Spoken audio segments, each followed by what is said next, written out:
Hi everyone and welcome to part 2. Okay, this position was reached by Bernstein with white against Tekman at the Carlsbad tournament of 1923.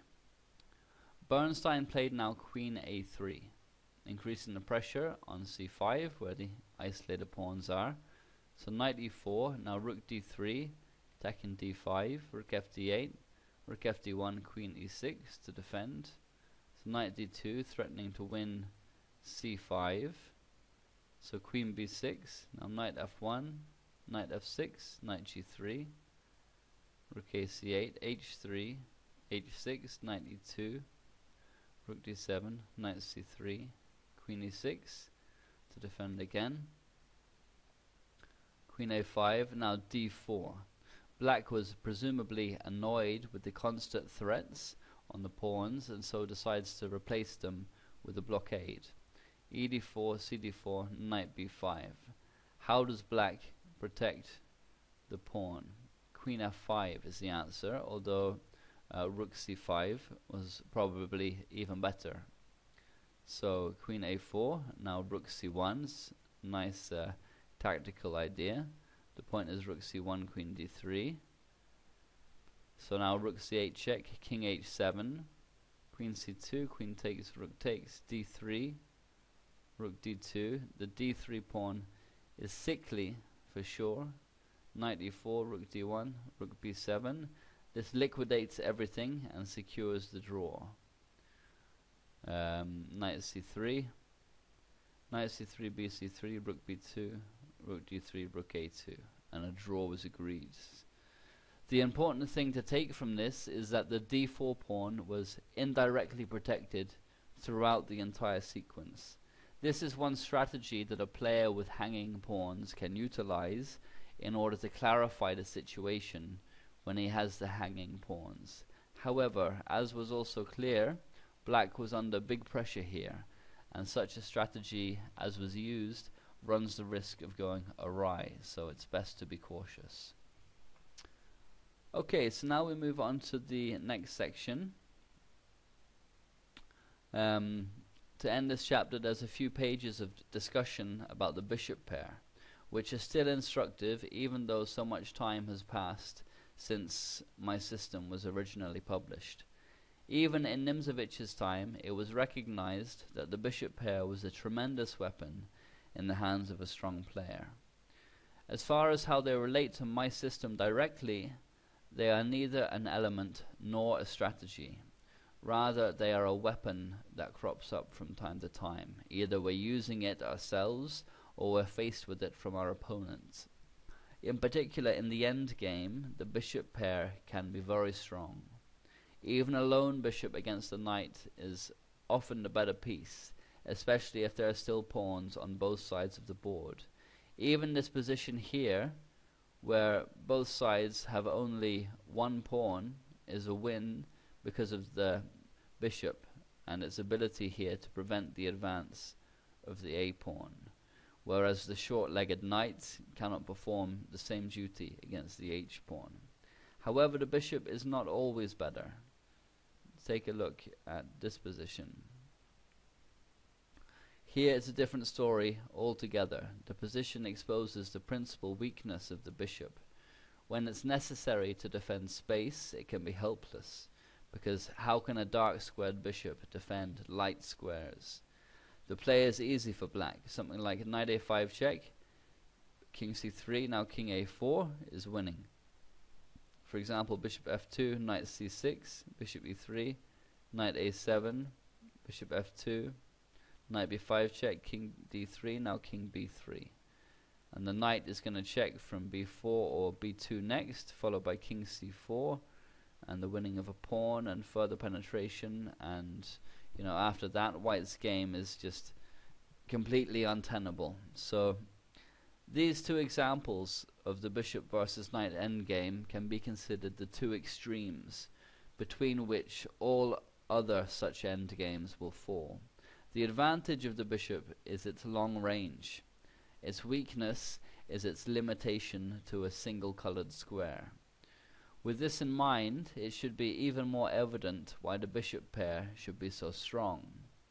Their strength, i.e.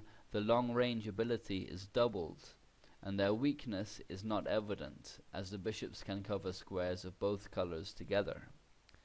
These are general rules, of course, and due to the nature of chess, it's impossible to list out all of the instances where the two bishops are particularly strong, but Nimzowitsch did us the honor of setting out a couple of instructive cases.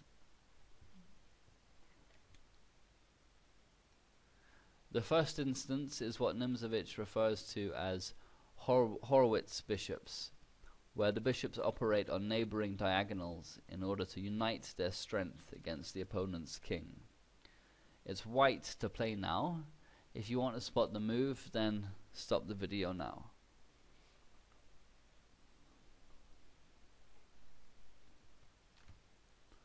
Queen e4 is absolutely crushing. This forces g6 to avoid mate, and now comes bishop d4 check, winning the queen. And this is often the case with Horwitz bishops. One of the bishops forces a pawn move, and then the second bishop plays a devastating move to exploit the created weakness. Here's an example where the bishops do great damage right out of the opening. So e4, e5, d4, ed, c3, dc, and bishop c4, the highly dubious Danish gambit. cb2, bishop b2, bishop b4 check, knight c3, knight f6, knight g2, knight takes, castles, takes, and black castles. He makes the mistake of thinking he can defend against queen g4 with g6, and that he can defend against queen d4 with queen g5. But after queen g4, g6 comes queen d4, and black can't avoid the mate on g7.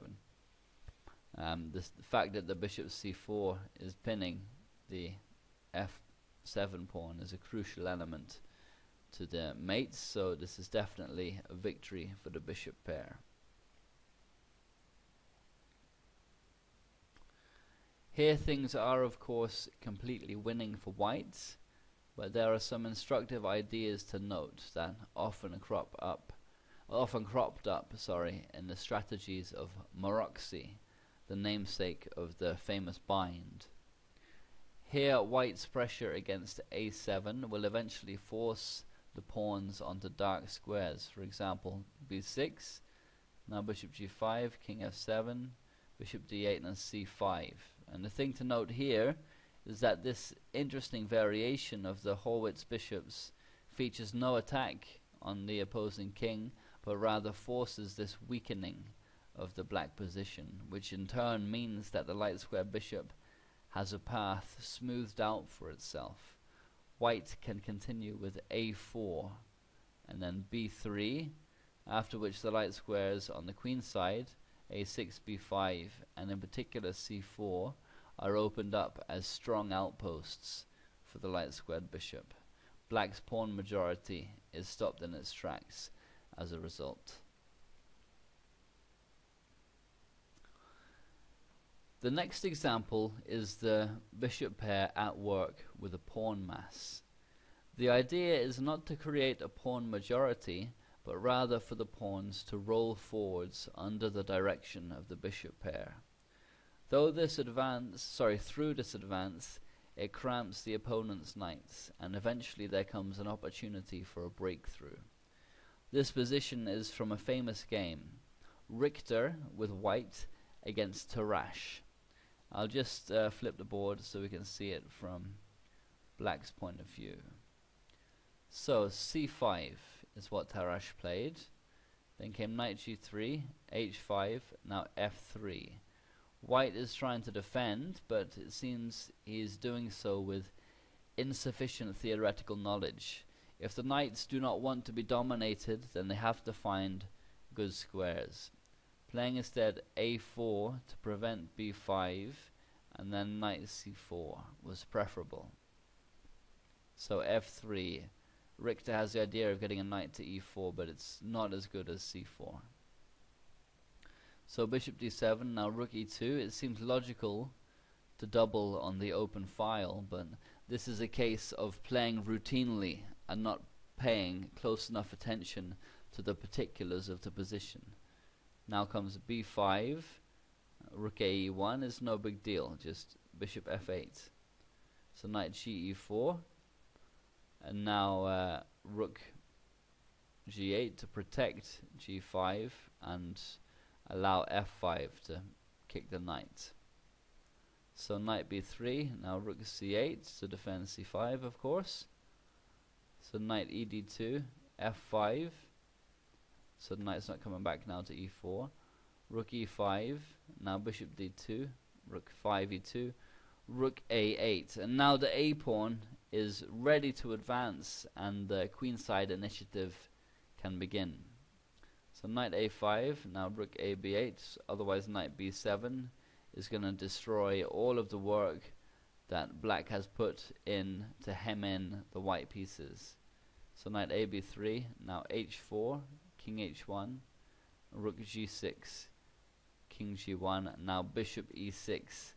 And until this excellent maneuver, rook g6 and bishop e6, the control of the e-file by the bishops on the squares they were on, controlling all the entry points on the e-file for white, was more of an ideal than a reality. I mean, it was stopping them, but it was temporary and not really clear.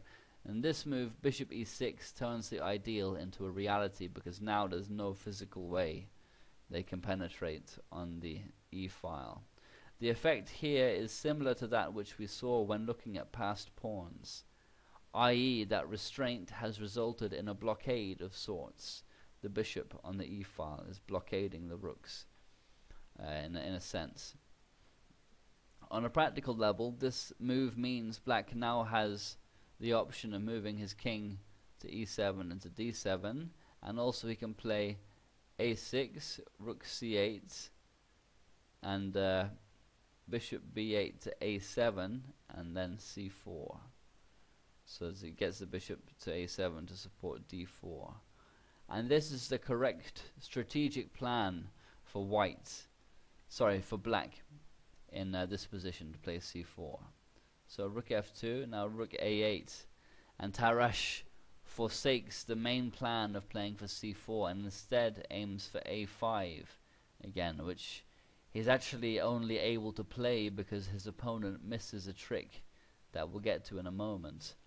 And of course it's appealing to play a5, a4, driving white back, but it's important to stay focused on the strategic plan, and that is certainly to push c4 in this position. So rook 5, e2. Richter misses his chance. He shouldn't allow Tarrasch to play a5 without a fight. He should have played knight a5 instead to prevent this push. Tarrasch, in his analysis after knight a5, gave bishop c7, knight b7, and bishop f4, because the threat of bishop e3 allows time for rook c8 to defend c5. But now white can play knight takes c5, and after bishop e3, c4. And black won't be able to win because white is strong on the queen side, on the dark squares in particular, even though he's going to be down the exchange, doesn't matter. A sample line goes bc4, dc4, rook c8, b4, rook c7, king f1, bishop takes, king takes, and white has a good position here with at least equality. Okay, so back to the game continuation. Richter's just missed his chance for that variation by playing rook 5 e2. So a5 is allowed. Knight b1, a4, knight 3 d2, and at this point comes the breakthrough, which comes as no surprise because black has a qualitative majority on the queen's side, i.e. he can create a passed pawn.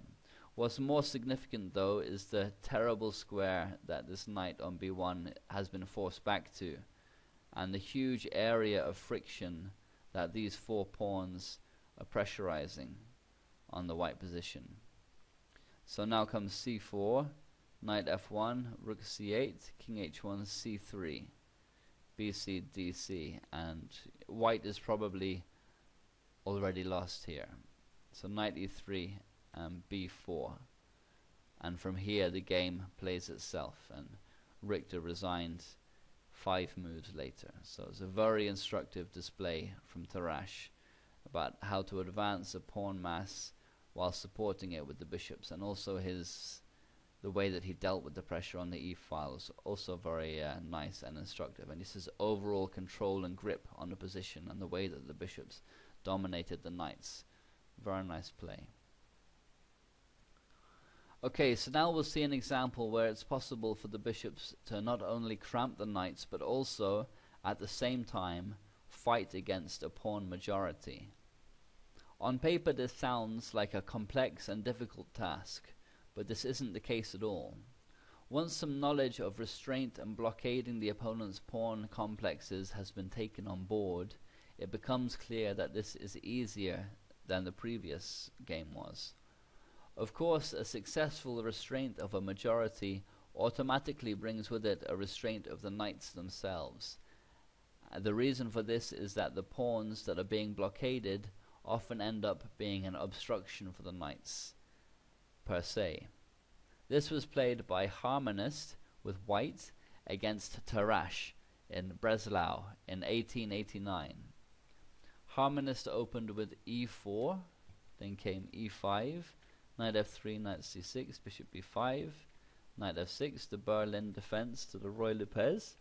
Next came castles, knight e4, d4, knight d6, bishop takes, d takes e5, knight f5, queen takes d8, king takes d8, bishop g5 check, king e8, knight c3, and h6. It's an old line, to be sure, one that wouldn't be seen nowadays so much. Bishop f4, bishop e6. This line, the exchange Roy Lopez, has become highly theoretical. The point for white is that he has these 4 pawns on the king side against 3, and he's inflicted these double pawns on black, so his strategy is to exchange off all the pieces and get to an end game where this is a genuine pawn majority, and this is not a genuine pawn majority because it can be stopped by these 3 pawns. However, the drawback is that he gives black the bishop pair, and there's also no weaknesses in the black position. So it's double-edged, but it's still to this day a hugely popular line at the highest level, at all levels really. So for now anyway, white's pawn majority on the king side is not too mobile, but that can change, and we'll see how both players go about it. So rook a d1, rook d8, knight e4, c5, rook takes d8, king takes d8, rook d1 check, king c8, h3, b6, king f1, bishop e7, a3, rook d8, rook takes, king takes. So the exchange of all the rooks has increased the scope of the black king now as an active piece, as we'll see as the game develops. So c3, bishop d5, knight fd2. This is white's strong points, the e4 square. As you know, he's won it. There's no way it can be taken away from him. This pawn pushes under control. So king d7, king e2, now g5, bishop h2, knight h4, attacking g2, g3. So knight g6, now f4, king e6, king e3, and c4. Knight f3, g takes with check, g takes, and now c5. So we can probably say we are at least bordering on the end game here, if not entering it at this moment. What exactly has been taking place? What has Tarrasch been trying to do here? White's pieces have become blocked in, and the reason for this is black's effective blockade on the pawns on e5 and f4. As is often the case, a strong blockade has resulted in the stifling of the entire white position. Play continued, knight g3, knight h4, takes, knight e4, bishop e7, controlling the knight, bishop g1, now bishop c6, with the idea of getting the king to d5, and then rerouting the bishop via d7 to f5, forcing the knight further back. And white is weak on his light squares after giving up the light square bishop. So bishop f2, bishop d7, bishop d3, king d5, knight f2, h5, king f3, bishop f5. The blockade is achieved. Now white is even further restricted than he was. So king e3, now b5. Black is ready to take some offensive action of his own, having ensured that white has nothing on the king side. So king f3, a5, king e3. Sorry, there's a bit of commentary here. King e3. And at this point, white is practically stalemated. He has no useful moves to play or plans to try. The knight is tied to defending the h3 pawn from the bishop, and the bishop here on g3 is very passive and blocked in by its own pawns. And you know, the ability to create positions such as these shows real mastery of the game. So b4, king f3, king c6, and the problem here is usually these 4 against 3 wouldn't create a majority. Whatever way black captures, white just recaptures. But the problem is that this king is coming in, and this is a serious problem for white. Now he sorely regrets giving up his light square bishop. So ab4, cb4, and now the win is simple because there's no way to prevent the king invasion. cb4, ab4, knight e4, king d5, knight d6, bishop d6, e d6. You know, it's something that you have to have very good judgment to play, because now we have an opposite colored bishop's endgame, which is notoriously easy to draw. But Tarrasch has a nasty trick up his sleeve. c3, b takes c3, b3, and white resigns. So it's a very nice game from Tarrasch. And the endgame is one of the areas where the bishop pair can be particularly strong. We can look at another one quickly. Here we will see the strong points of the bishop that we've just discussed appear in combination together. The ideal transformation is when a weapon such as the bishop pair is utilized to create a tangible strategic advantage. For example, more aggressively posted pieces. Tartakower gave a great display in the endgame here with the black pieces against Michel in Marienbad in 1925. White has a solid position. The dark square weaknesses on c3 and d4 are little more than optical.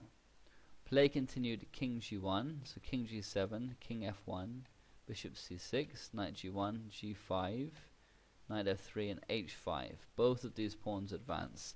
In Nimzowicz's words, because they feel like a qualitative majority, as they have the support of the bishop pair. Bishop e2, rook e4 for a nice move, exploiting the fact that this bishop move weakened the e4 square.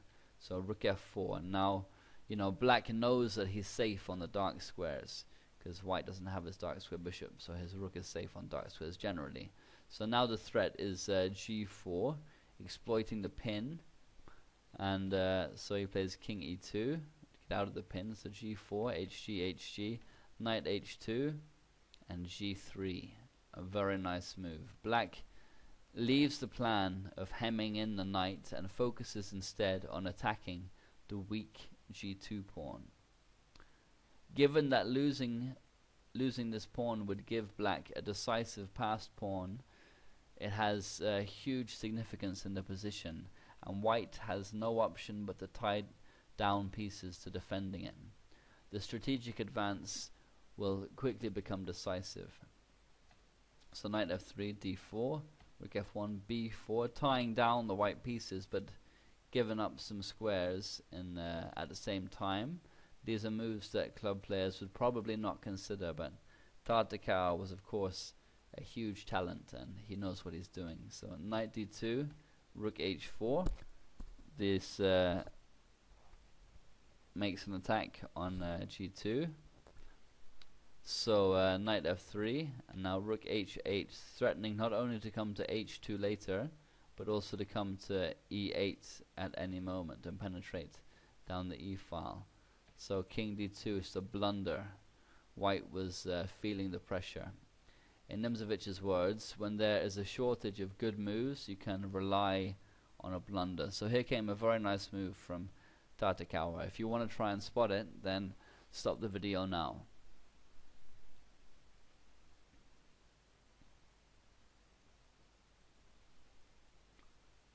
Rook h2. Great play, clear and forcing. White really has no choice now but to accept. So knight takes h2, g takes h2. Rook h1 and bishop e5 to defend the pawn. And white is just completely lost here. Bishop f1 because g2 was attacked. Now bishop e4, king d1, king f6, king d2, king g5, king d1, king g4, and white resigns.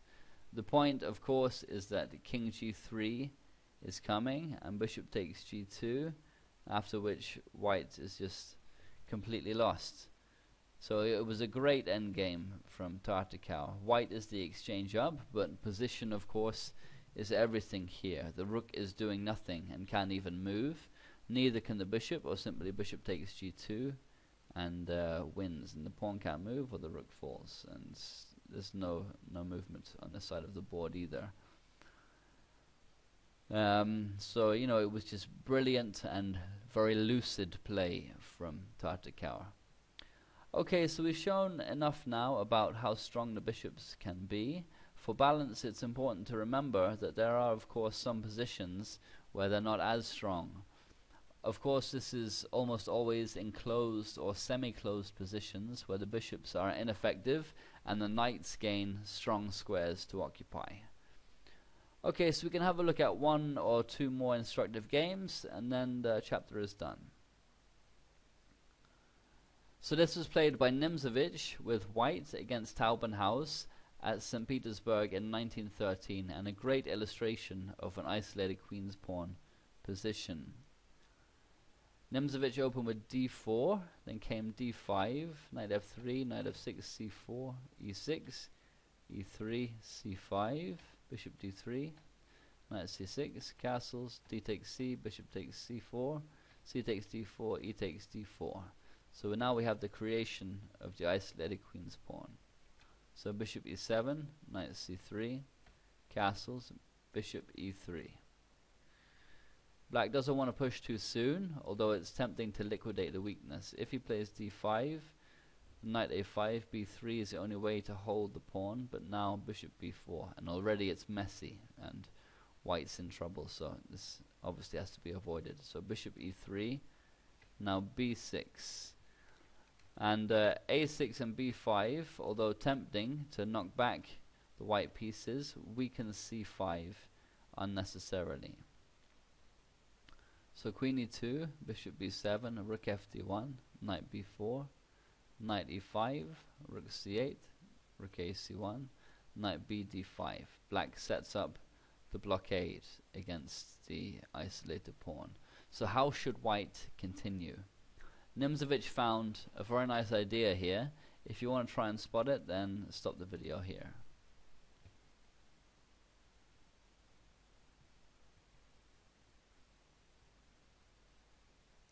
Knight b5 is what he played, which is an interesting idea.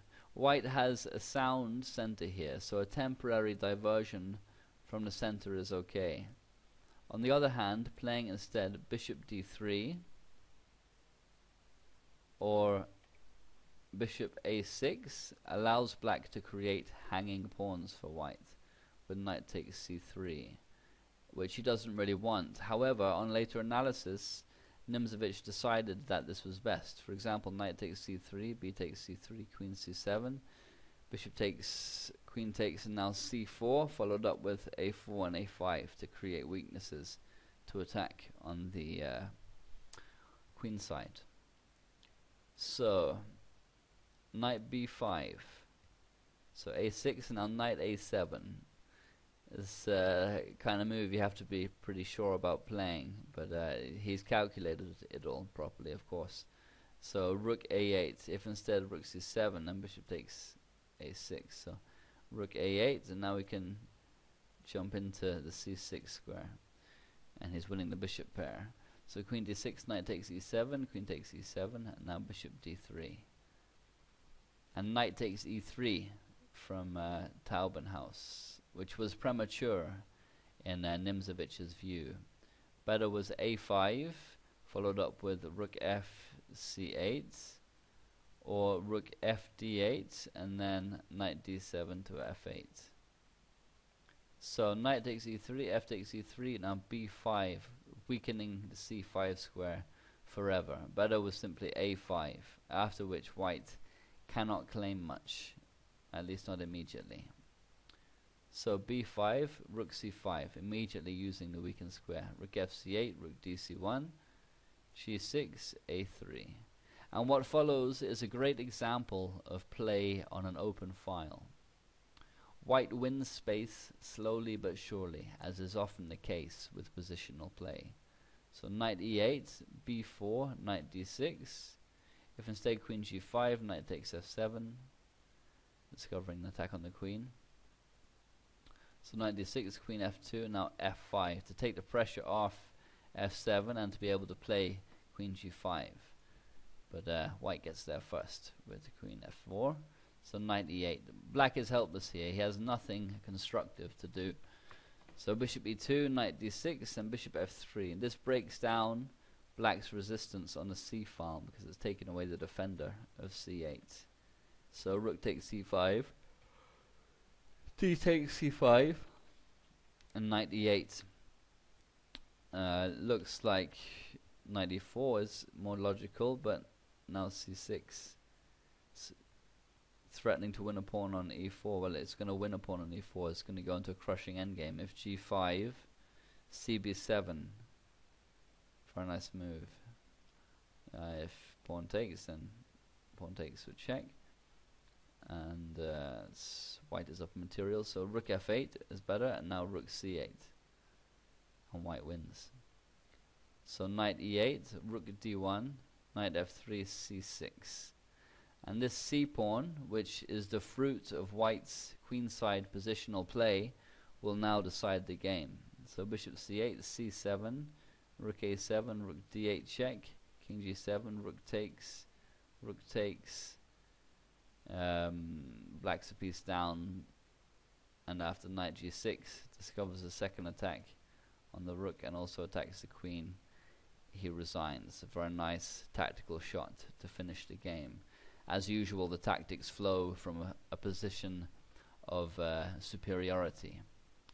So a very nice game from Nimzowitsch that showed some of the ideas that can occur with the isolated pawn.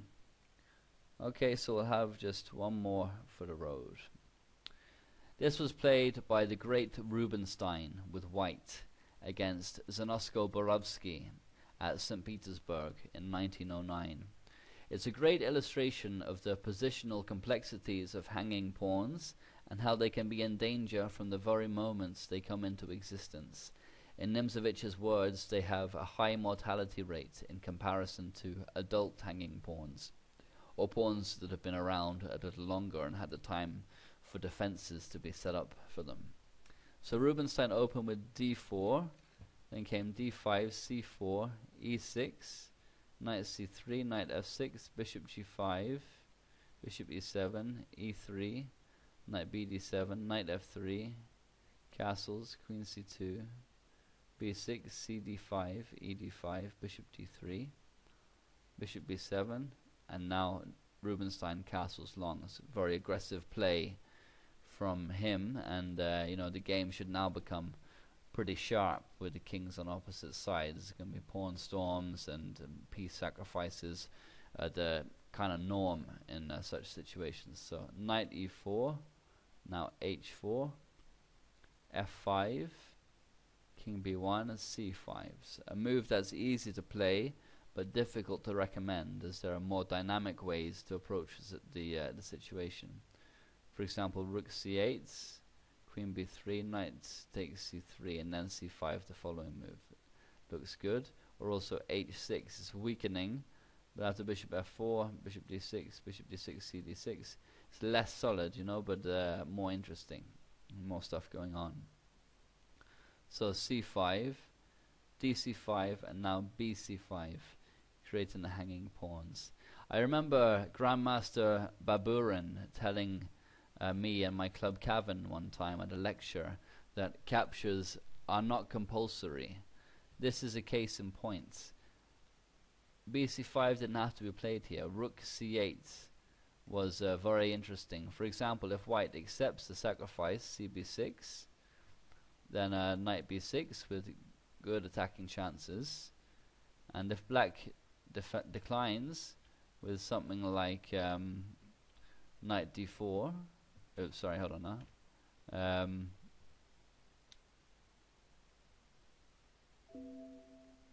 rook c8 and now knight d4, then knight d takes c5, and again with a very active position. So that was one way it was more interesting to play the position than the standard kind of tit-for-tat pawn captures. So now a great move from Rubinstein. If you want to try and spot it, then stop the video now.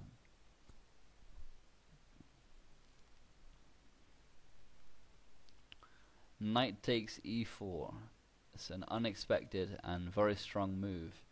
The point is that after f takes e4, white can get back the piece. He's not losing a piece here. Bishop takes e4.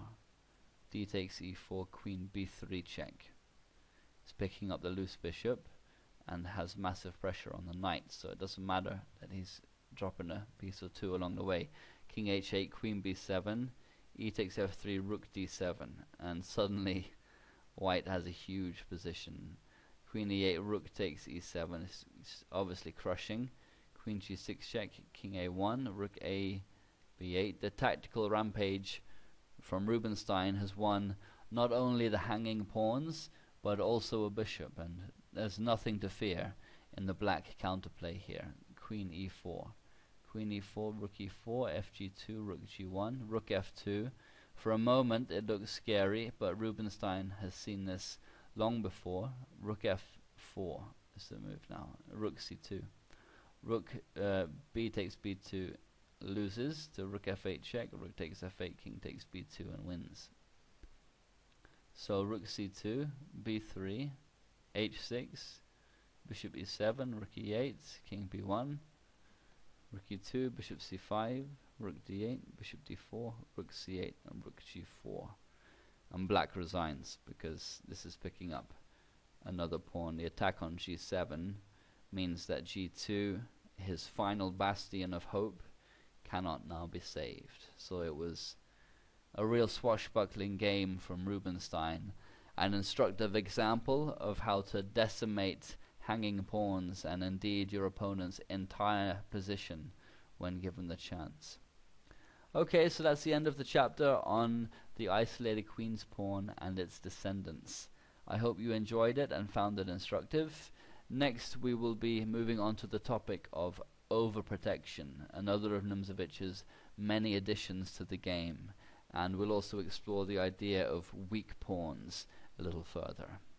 Okay, so that's it for now. Thanks very much.